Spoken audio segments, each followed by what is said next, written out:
जय हिंद दोस्तों, स्वागत है आप सभी का अपने यूट्यूब चैनल एनालिसिस पर। तो दोस्तों पेपर अब खत्म हुआ, अब होगा भंडारा कराया जाए। आप लोगों का क्या राय है तो आप कमेंट सेक्शन में बताइएगा।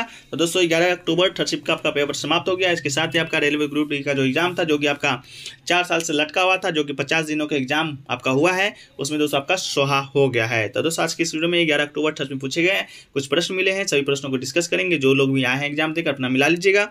इसके अलावा जो प्रश्न याद होगा उसको आप कमेंट सेक्शन में बताने का प्रयास कीजिएगा। जो इसका PDF है आपको टेलीग्राम चैनल में मिल जाएगा, लिंक डिस्क्रिप्शन बॉक्स में दिया रहेगा। इसके अलावा चैनल पर नए हैं, चैनल को सब्सक्राइब कर लीजिए, क्योंकि दोस्तों रेलवे ग्रुप डी से जुड़े हर अपडेट आपको चैनल पर मिलने वाला है।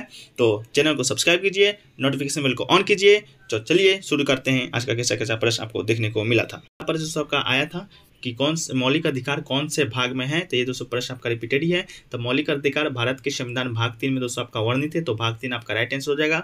अनुच्छेद 12 से 35 में वर्णित है। अब भारतीय नागरिक को प्रदान किए गए ये वो अधिकार है जो सामान्य स्थिति में सरकार के द्वारा सीमित नहीं किया जा सकते हैं, और जिनकी सुरक्षा का जो प्रहरी होता है वो दोस्तों आपका सर्वोच्च न्यायालय होता है। ठीक है, तो मौलिक कर्तव्य आपका मौलिक अधिकार दोस्तों आपका हनन होता है, तो आप सीधे सर्वोच्च न्यायालय में जाकर आप रिट वहाँ पर जाके आप दायर कर सकते हैं। तो अनुच्छेद 12 से 35 भाग 3 में दोस्तों आपका मौलिक अधिकार वर्णित है। वहीं पर मौलिक कर्तव्य दोस्तों आपका भाग 4 में वर्णित है। तो मौलिक कर्तव्य मौलिक अधिकार में आपको टेंशन नहीं लेना है। ठीक है, चलिए अगला क्वेश्चन आया था कि इनमें से कौन सा गलत है। चौरा चौरी कांड जो कि दोस्तों आपका 1922 ईस्वी में हुआ था। इसके बाद दोस्तों आपका जो जालियांवाला बाग हत्याकांड है वो दोस्तों आपका 1919 ईस्वी में हुआ था। इसके बाद दोस्तों आपका सविनय अवज्ञा आंदोलन भी शायद आया था, जो कि 1919-20 में दिया गया था, और चंपारण सत्याग्रह 1917 में दिया गया था। ठीक है, तो भारत छोड़ो आंदोलन जो कि दोस्तों का 1910 ईस्वी में दिया गया था, जो कि दोस्तों आपका बिल्कुल गलत था। तो आपका यही आंसर हो जाना है। भारत छोड़ो आंदोलन दोस्तों आपका 1942 में हुआ था। ठीक है, तो भारत छोड़ो आंदोलन आपका इसमें राइट आंसर हो जाएगा, जो कि आपका 1942 में हुआ था। इसके अलावा चौरा चौरी कांड 1922 में आपका हुआ था। जालियांवाला बाग हत्याकांड 1919 में हुआ था, और आपका असहयोग आंदोलन 1920-22 में हुआ था, और चंपारण सत्याग्रह 1917 में हुआ था। तो इस तरह का ऑप्शन आपको दिया गया था, तो आपका भारत छोड़ो आंदोलन उसमें गलत था। ठीक है, चलिए अगला क्वेश्चन दोस्तों दिया गया था 2022 में किस राज्य के नहर को जीर्णोद्धार किया गया है। तो दोस्तों आपका शायद ये कुल्ला कलवा कोई नहर था, जो कि 400 साल पहले दोस्तों आपका स्थापित किया गया था, उसे 2022 में आपका जीर्णोद्धार किया गया है। तो वही पूछा गया था कि आपका ये नहर वो आपका किस राज्य में स्थित है। ठीक है, तो आपका ऑप्शन दिया गया था मध्य प्रदेश, उत्तर प्रदेश, हिमाचल प्रदेश और जम्मू कश्मीर। तो दोस्तों आपका इसका आंसर तो मिल नहीं पाया, लेकिन कुछ स्टूडेंट का कहना है, बहुत सारे स्टूडेंट का कहना है, 2 से 3 स्टूडेंट का, तो कि दोस्तों आपका हिमाचल प्रदेश आपका राइट आंसर होगा। ठीक है, तो इनमें से अगर हिमाचल प्रदेश आंसर सही है तो आपका करेक्ट है। इसके अलावा आपको भी कोई डाउट होता है कि इसका आंसर क्या होगा, तो आप हमें कमेंट से बता सकते हैं। ठीक है, तो बताइएगा कमेंट से आपका कौन सा आंसर सही होगा। अगला क्वेश्चन दोस्तों लेंस की क्षमता का एसआई मात्रक आपसे पूछा गया था। तो किसी लेंस के द्वारा प्रकाश किरणों को अभिसरण या अपसरण करने की मात्रा डिग्री को उसकी क्षमता कहते हैं, या उस लेंस के फोकस दूरी के व्युत्क्रम के बराबर होता है। जो इसका एसआई मात्रक होता है वो दोस्तों आपका डायोप्टर होता है, जिसे कि डी से डोनेट किया जाता है। ठीक है, तो आपका ये क्वेश्चन पूछा गया था लेंस की क्षमता का एसआई मात्रक क्या होगा। तो दोस्तों आपका ये डायोप्टर, जिसे कि डी से आपका डिनोट किया जाता है, आपका बिल्कुल राइट आंसर हो जाना है। ठीक है, इसके अलावा दोस्तों आपसे एक और प्रश्न पूछा गया था कि 2022 में पद्म विभूषण किस क्षेत्र में आपका नहीं दिया गया है।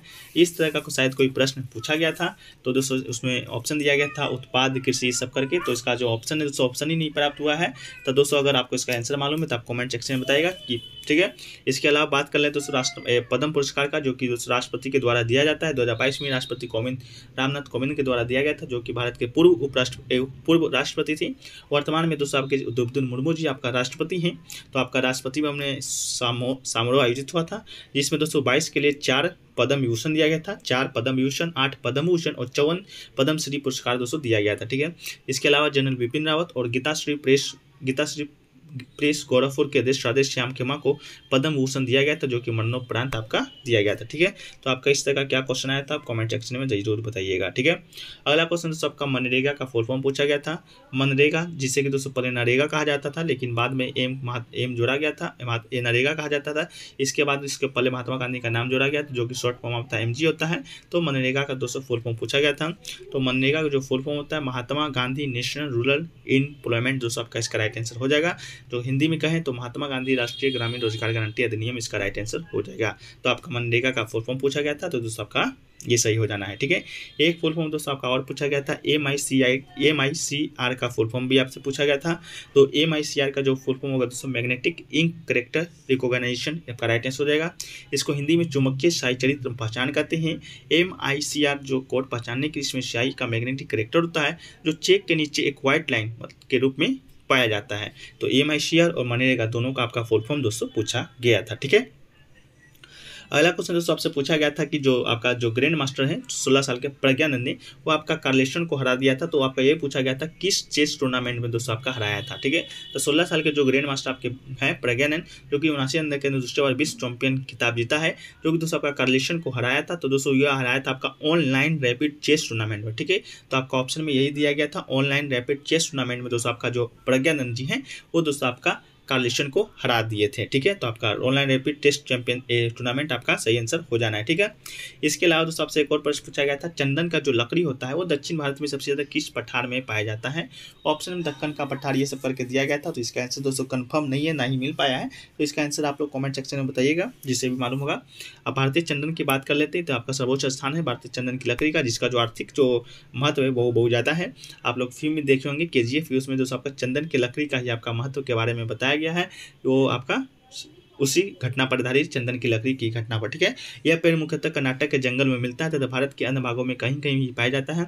अब भारत के 600 से लेकर 900 मीटर तक कुछ ऊंचे स्थल और मलयद्वीपीय के मूल स्थान है। ठीक है, तो आपका पठार शायद पूछा गया था, तो बताइएगा कोई वही पठार होगा जो कि कर्नाटक में स्थित होगा। तो आपका शायद दक्कन का ये पठार मुझे लग रहा है। आप उस क्वेश्चन में बताइएगा आंसर में क्या होगा। ठीक है, अगला क्वेश्चन पूछा गया था जो शहरी क्षेत्र में इनमें से शहरी पंचायत में इनमें से कौन सा नहीं है। आपका ऑप्शन दिया गया था आपका दोस्तों नगर पालिका, नगर पंचायत, जिला पंचायत या महापौर। तो दोस्तों आपका जो जिला पंचायत है वो आपका बिल्कुल राइट आंसर हो जाएगा। जिला पंचायत दोस्तों शहरी पंचायत का आपका व्यवस्था नहीं है। इसका नगर पालिका, नगर निगम और महापौर दोस्तों ये आपका शहरी पंचायत से संबंधित है। ठीक है, अगला क्वेश्चन दोस्तों आपसे पूछा गया था न्यूलैंड के अष्टक नियम के बारे में कि न्यूलैंड के अष्टक नियम में कुल कितने तत्व हैं। तो न्यूलैंड के अनुसार दोस्तों प्रकृति में केवल 56 तत्व हैं, जो बाद में अन्य तत्व भी खोजे गए थे। तो मूल तत्व का पूछा गया था, तो आपका 56 राइट आंसर हो जाना है। तो 56 आपका राइट आंसर हो जाएगा। इसके अलावा दोस्तों पूछा गया था इंजीनियरिंग के क्षेत्र में भी 2022 में किसे पद्मश्री अवार्ड दिया गया था। ठीक है, ये भी प्रश्न आपसे पूछा गया था, इसका भी आंसर मिल नहीं पाया। ऑप्शन के अनुसार ये सब क्वेश्चन को बनने वाला है। तो अगर आपको मालूम है तो क्वेश्चन को कॉमेंट सेक्शन में जरूर बताने का प्रयास कीजिएगा। ठीक है, इसके अलावा दोस्तों आपका एक कौरव कमेटी करके कोई क्वेश्चन आया था कि कौरव कमेटी आपका किससे संबंधित है, यह किस लिए है। तो इस तरह का भी कोई प्रश्न आया था, इसके अलावा आप हमें बताइएगा। इसके बाद दोस्तों आपका एक प्रश्न और आया था कि मटर का जो पौधा का चयन किया गया था, मटर का जो पौधा का चयन किया था मेंडल ने, वो दोस्तों F2 पीढ़ी का लक्षण नहीं देखता। तो इनमें से आपका क्या पता नहीं चल पाता मेंडल को। ठीक है, तो इस तरह का भी प्रश्न आपसे पूछा गया था। इसके बाद विंध्याचल पर्वत से भी रिलेटेड प्रश्न पूछा गया था कि आपका कि इनमें से कौन सा श्रेणी में आपका विंध्याचल पर्वत है, जो कि दोस्तों आपका आता है। इसके बाद दोस्तों आपका ये R से B बराबर IR से पूछा गया था, जिसमें दोस्तों आपका रेजिस्टेंस का मान दिया गया था 18 ओम। इसके बाद दोस्तों आपका दिया गया था कि बल्ब का जो वोल्टेज होता है 0 सप्लाई करता है, तो दोस्तों आपको पावर निकालना था। ठीक है, तो इस तरह का प्रश्न आपसे पूछा गया था। आंसर दोस्तों मालूम नहीं है, यह ऑप्शन भी मालूम नहीं है। ठीक है, इसके अलावा दोस्तों आपका श्रेणीकरण से भी क्वेश्चन देखने को मिला था। श्रेणीक्रम दिया गया था R1 R2 R3, इसके बाद V1 V2 V3 दिया गया था। तो आपका R1 बटा R2 या इस तरह का आपका पूछा गया था। ठीक है, तो दोस्तों यही सब प्रश्न आपके लास्ट एग्जाम में पूछे गए हैं, जो कि दोस्तों आपका 100% रियल ऑथेंटिक प्रश्न है। तो दोस्तों वीडियो आपका ये सब प्रश्न और भी प्रश्न आपको जिनको भी मिलाना होगा आपको कॉन्टैक्ट कीजिएगा व्हाट्सएप पे। पूरे प्रश्न वीडियो बनाकर आपको भेज दिया जाएगा। इसके अलावा टेलीग्राम चैनल पे भी भेजा जाएगा। तो अंत वाला तो सब वाला दोस्तों, तो आप लोगों ने जो सहयोग और प्यार दिखाया है वो आगे भी दिखाते रहिएगा। हम लोग ALP से जुड़े हर अपडेट को आपको इस चैनल के माध्यम से देंगे। तो चैनल को सब्सक्राइब कर लीजिए, नोटिफिकेशन बेल को ऑन कर लीजिए और टेलीग्राम से भी साथ साथ ज्वाइन हो जाइएगा। सबसे पहले आपका जो अपडेट है आपका टेलीग्राम पर ही मिलने वाला है। तो मिलते हैं दोस्तों आपका इसी प्रकार के एक नेक्स्ट वीडियो में। तो जुड़े रहिए। जिनका जितना भी अटेम्प्ट आ रहा है, अपना जो अटेम्प्ट है आप कमेंट सेक्शन में बता सकते हैं। और रेलवे ग्रुप डी से जुड़े हर अपडेट आपको इस चैनल पे मिलने वाला है, जैसा कि आंसर की कब आएगा, कट ऑफ क्या होने वाला है, हर प्रकार की समस्या का समाधान आपको इस चैनल के माध्यम से किया जाएगा। तो चैनल को सब्सक्राइब जरूर कीजिएगा, क्योंकि चैनल को सब्सक्राइब आप लोग नहीं करते हैं, वीडियो को देख लेते हैं। ठीक है, तो चैनल को सब्सक्राइब कर लीजिए, नोटिफिकेशन ऑन कर लीजिए। तो मिलते हैं नेक्स्ट वीडियो में, जब तक जय हिंद जय भारत।